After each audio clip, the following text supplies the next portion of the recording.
Hey, my Legion. How y'all doing today?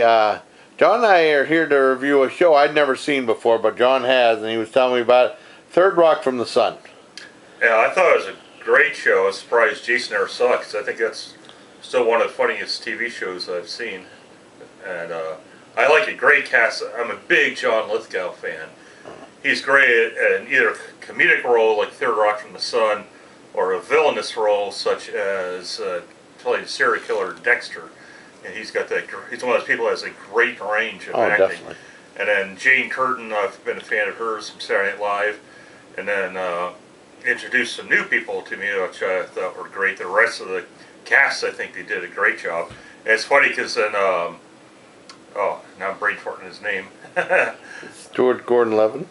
Joseph Gordon-Levitt. Joseph Gordon-Levitt, yeah. He's gone on to become a huge star since that show, doing lots of independent films. Like Hesher, which is awesome. Yeah. But, yeah, I think it's a funny show. It was created by Bonnie and Terry Turner, who have done a lot of stuff. If you look them up, you'll see a lot. Saturday Night Live, I think they've written a few other TV shows. But so it was. I think it's great. So I figured I got to show Jason a couple episodes on that Film Rise on Roku. But they changed the look of Film Rise big time. Yeah, I finally saw the show. I never seen it before. I think, you know, 'cause I was working. I came back and I missed the episode. Dad said, "You didn't miss anything. This show was stupid." I just kind of forgot about it, but I knew the show was still running. It must have been popular. Ran for 6 seasons. Right. And I finally saw the first 2 episodes. I really enjoyed it. It's a lot of fun. It talks about them, you know, being, coming down, being aliens in human form, and then they pretty much discovering, like, the way the human race is and discovering their own bodies. And they had a scene where they were sneezing, and it felt really good. That, now, the sneezing thing, remind me of the scene where My Stepmother's an Alien, that Dan Aykroyd and what's that? Kim Basinger that was in that, or yeah. But they said that sneezing and stuff like that. They said, that how they enjoyed sneezing and stuff. Another big show of theirs was that '70s show. Oh yeah. The Bonnie and Terry Turner. Oh yeah.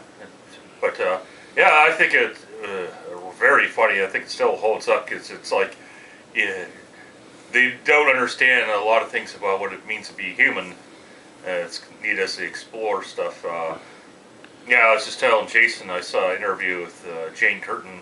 Originally, she wasn't interested in doing a show, but her friend Bonnie Turner talked to her and at least the reshoot of the pilot. She said the original pilot didn't work. The one character should have been really 2 characters, so they wanted to refilm it. So Curtin got talked into doing it.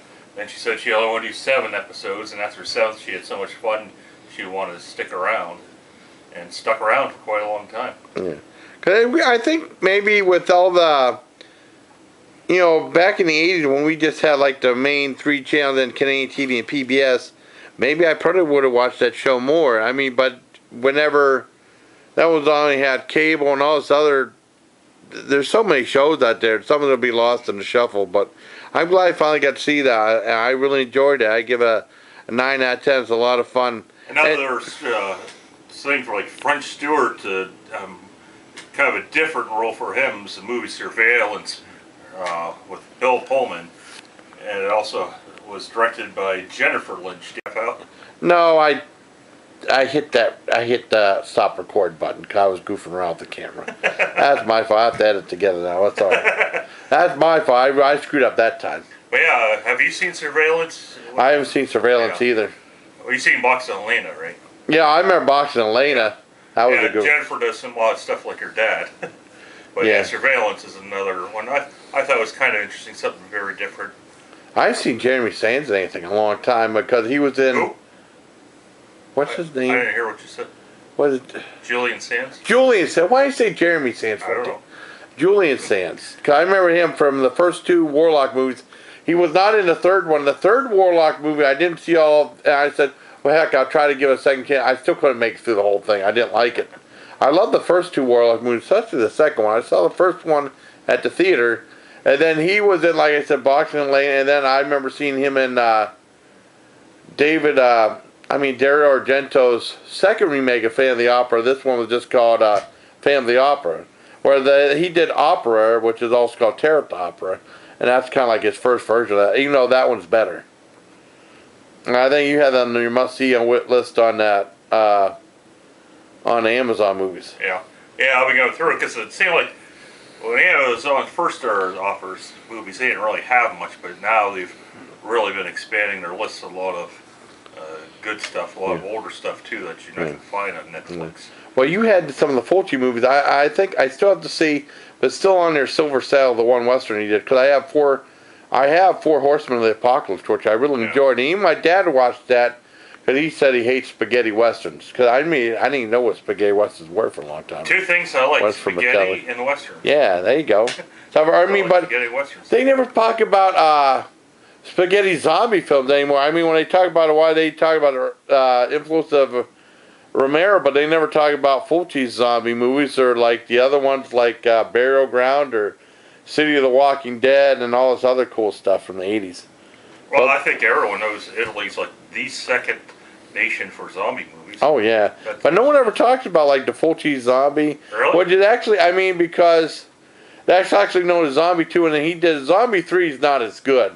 Except for the machete wielding zombie. That scene with there, and that was probably the best scene in a zombie movie. That zombie was kicking out of that machete going. Not be shooting machete zombie and Dawn of the Dead though. But boy, getting back to Third Rock from the Sun, we really took a detour on that one.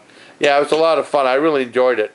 Yeah, I have to watch more of it. Yeah, and then talking about Jane Curtin, because the last thing I remember seeing her in the 80s was that Kate and Alley was Susan St. James, and I think that her and Susan St. James were also in a movie called How to Beat the High Cost of Living, which I remember seeing on NBC, and I finally saw it again on Encore.